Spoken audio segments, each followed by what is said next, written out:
Hello and welcome to Patrick's Models and Transport and welcome to Model Kit Tuesday. Of course, excuse me, in this week I've not had time to begin work on the IRSRL 135 GADS 67. No way, impossible. I never had time. I've hardly had time to continue work on the ballast. On the 90 by 100 small country layouts, did some jobs on the station. I still have to paint things. I've been very busy as usual. So today we're going to make a review of yet another model kit, which will be, I'm going to be building this pretty soon, but first I want to build the GAD 67 Jeep, the Soviet Jeep, because I need to build something. I need to build a kit. Right, so here we've got something quite different. It's a Coopercraft plastic kit. It's a Bedford ML flatbed lorry in 176 4mm scale for double O gauge, so 176. So this is the great package. You can see very good packaging. So what does it say in here? You can read it, pause and read. I haven't done any homework on the lorry, so we'll just read. It says here, the Bedford ML was a long wheelbase lorry, 11 feet and 11 inches, introduced in 1939, a few months before the outbreak of the war. I'm reading upside down. It was with, okay, I'm turning it around or I'll go completely daft. It was fitted with a 6-cylinder petrol engine of 3.5 litres, developing 72 brake horsepower, or later a Perkins diesel engine. Not many were produced before production was switched to military vehicles. Some MLs were requisitioned and converted for military use. Production of the ML recommenced in 1945 and continued until 1953, when it was superseded by a later model, the Big Bedford. The MS was a similar vehicle but with a short 10 feet wheelbase, mostly used for tippers. The lorry featured in this kit would therefore be suitable for a model railway layout of any period between 1935 and 1970. The kit includes glazing and is complete except for paint and liquid cement. Other body types are available as well as separate parts for the scratch builder. A range of Taskers trailer kits is also available. So here it says scale model not intended for children under 14 years, etc. etc. Coopercraft Limited, 17A, Barclay Road, London, E11 3DQ. Telephone 020 8539 3067. So here we are. Let's have a look at this thing. This was also the Bedford the Bedford excuse me, OB bus was developed from this, and the OWB, which was a wartime version with a very angular body, the utility body, etc. etc. So let's have a look at the kit. I'm going to break into I've already taken it out. There were some large staples here and I already levered them out, but then I stapled it up because when it arrived I wanted to have a look at it, so I'm sorry I didn't do the unbagging, not unboxing. There's no box here, so I did the unbagging on my own in private because I was very curious to see how rough this thing is. I can assure you it's as rough, if not rougher, than the IRSRL GAD 67 made in Moldova, which by comparison is a very well made, but it's also a larger scale. So let's not cut our fingers in live. There's one. There's a staple, and it's here. Didn't even go through. I'm adding a pair of glass specs because otherwise I can't see what I'm doing. The packaging is fantastic. Nylon bag, but cardboard, but card. Okay, here we go. Let's get in. Okay, here we go. There's the top, and we'll staple that back together. Let's get all the bits and pieces out here and let's see what's what. We have instruction sheet, wheels. Right, island bag out the road. Let's see what we've got. So we have the instructions where the same history is included in the instruction sheet. I hope you can see that well. Yes, you can. So here's instructions, and here's the history, and here body instructions. 1, 2, 3. So the instructions are instructions. So cut parts from the sprue in a similar manner to the, what does it say here? I'm trying to read upside down. So it says here, cut parts from the sprue in a similar manner to the chassis parts, taking care to clean up the gate where the plastic flows into the part during moulding so that it is invisible. Oh yes, you have to file it down. Blah blah blah. And here it shows us how to make the body. So here's the body, the flatbed. Then we go around the back where it's written much smaller, so we need our double glasses on to see this. Cut parts out from the sprues and remove any moulding, flash, blah blah blah. Working with parts upside down, cement, cement, cement. Here's the chassis. Here's instructions on how to assemble the chassis. Cab floor. There are no numbers on the sprues, so you have to look and observe. There aren't very many parts. So we have build a flatbed, build the chassis, assemble the rear axle and drive shaft, and then, hey presto, complete the vehicle.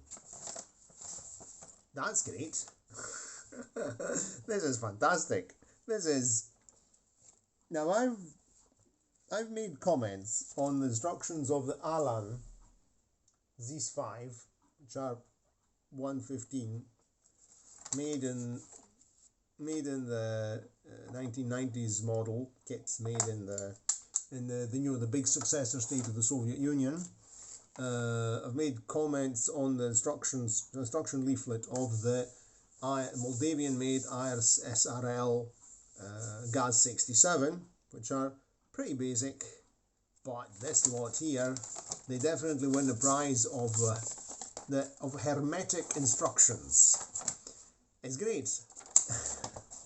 They could have just written, take the bits out and build it. Lovely. It's going to be fun.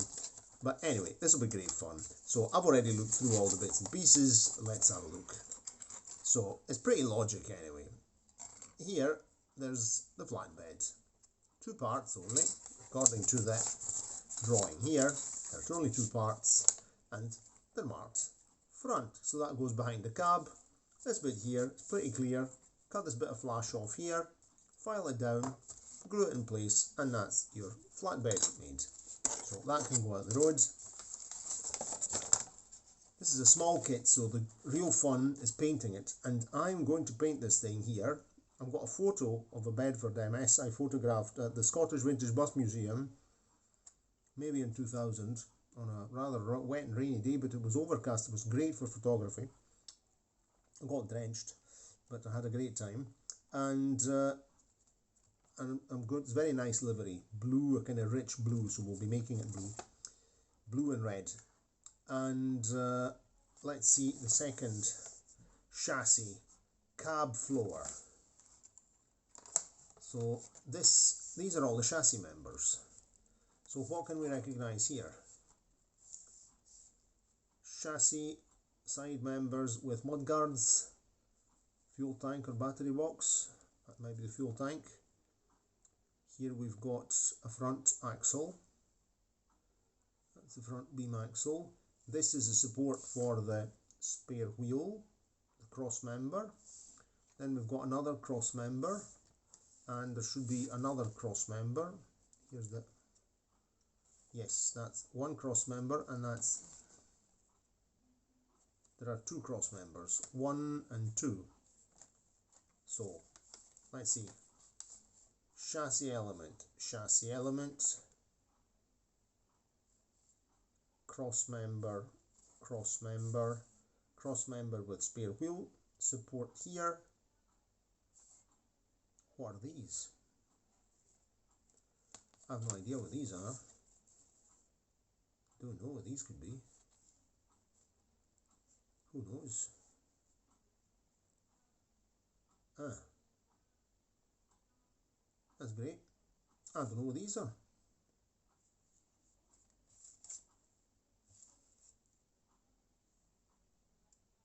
Ah, okay.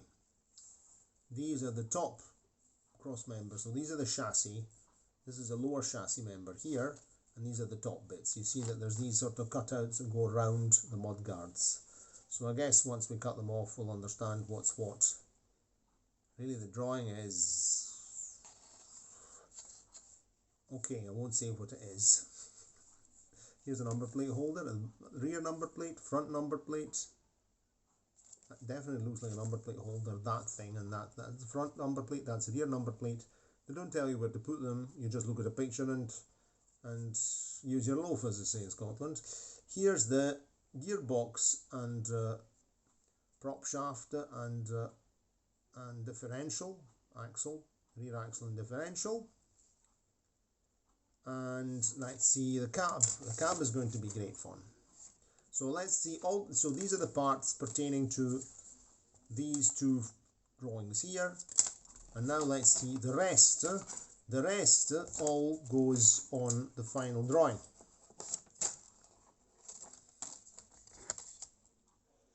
I don't know. I think I'm. This is. I'm being sarcastic now, but I think there might be some swearing when I'm building this thing here.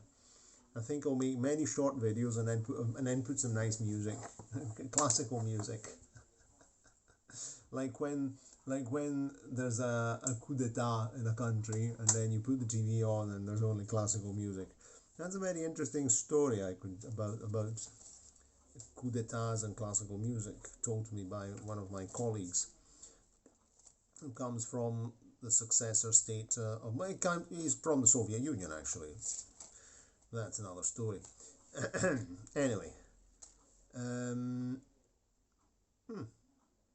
would be a story I could tell once if I ever make the model of a T-72 tank. That might be something to do. One of these wee ones here, these Zvezda ones, and I could tell the story of the coup d'etat of August 91 in the Soviet Union. Okay, let's keep it for when we make something in line with the story. My colleague was there from the country in question, so it's a very interesting story told by him. It's hilarious. I have to meet him for a drink, or for more than one drink, for more than one drink. Okay, so everything that pertains to image number 4, including the one from the first page, is all here. So what have we got? We've got two very imprecisely molded seats. These are the cab seats, which will have to pull a flash at the side. A steering wheel. We've got the front grille and headlamps, which are also very good clean. We've got the bonnet. Then we've got the cab.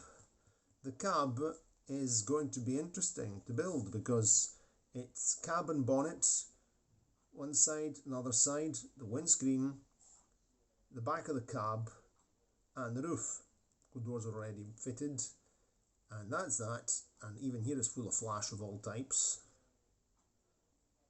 And then we've got other important parts. The front wing mudguards or fenders, so that's the front. There's the front bumper there, and the cab floor, rear of the engine cowling in the cab, and you stick your two seats there. Here's the running boards, which are on the messy side as well. It's a cheap model kit. I mean, not very precisely molded, but I think the fun is also in the fact that it's so challenging to make. So there's a lot of filing to do here. A lot of filing, a lot of scraping off with a cutter blade. And here's the wheels. Then we've got the wheels. So we've got these are the two front wheels, and here we've got the two rear wheels with twin tires and the spare wheel. So the wheels are very nicely made. The wheels are nice. Those are very nice. Right, so anyway, that's the tires are already black, so suits me. I don't have to. Probably I might give them a lick of black paint, but I might not. I don't know. Anyway, we'll definitely pick out the wheel centers. So considering the scale, we might not bother with painting the whole wheels black anyway. We'll see what to do. So this is the kit. This is the Cooper Crafts flatbed Bedford ML flatbed lorry. Kit number 4017 in 4mm scale for 00 gauge. So this is, of course, could probably buy a 176 Bedford lorry, ML, sorry, not an ML lorry, not an ML lorry. You can buy it, but there isn't the fun of making it exactly like one you've seen in person. So I've also got a very nice Oxford die-cast Bedford. There we go, tractor unit with the wartime utility bonnet. So this is very nice. We'll make a review of this one here, but this is ready built, plug and play. You know, just put it on the layout. Very nice, this one here. But we'll be seeing that once we get the layout finished, and this will be used on the layout on the 176 scale 00 layout. So that's everything. That's ready. Let's just fold I'm going to fold things up now and get things packed up in the box or in the nylon bag. And this is going to be put into production pretty soon. In fact, now I've got a priority to finish the layout. Then I'm going to begin on kits. Once I get the layout, the small layout, the new layout up and going, and at least to get some trains running and finish fixing things with stations and the like. And then I'm going to begin work on model kits. So I might even put 2 model kits in production at the same time, because once you get going, it's good fun to hurry up and this one here in the Moldavian Gaz 67 Jeep will be the next kits that will go in production. I've got quite a few things to make, but this is a good. I like making kits in winter because, you know, there's later in the day when it's dark, it's good. So there we go. There's our wonderful packaging. Let's get rid of these staples again.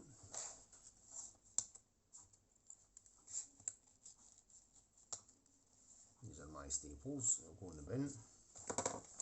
Okay, here we go. Let me know in the comments. Have you ever built one of these? How did it come? I'm very curious to know your opinion about these kits. They also made railway wagons. I've looked them up on internet. They're no longer in production. I don't even know when they were produced, how long they were produced for, but this was something that really attracted me. Bought it second hand on Vinted, of course, and I said, wow, I'm going to build this. Paid it €6, something of the kind. Really very cheap, and I'm really looking forward to building it. When I begin building it, we'll do some of the work together, at least step by steps and all various photographs and so on and so forth. And I'll also show you the real lorry that I'm going to model it on. So my own photograph. Okay, I hope you enjoyed the video. If you did, give it a like, click the notification bell, share, comment in particular, subscribe to the channel, which is very useful, and comment in particular. That's it. Okay, cheerio, and see you next time. See you next week for Model Kit Tuesday, where hopefully I'll have started building a model, because I keep promising to myself I'm going to start, and I keep not doing it. Cheerio, and see you soon.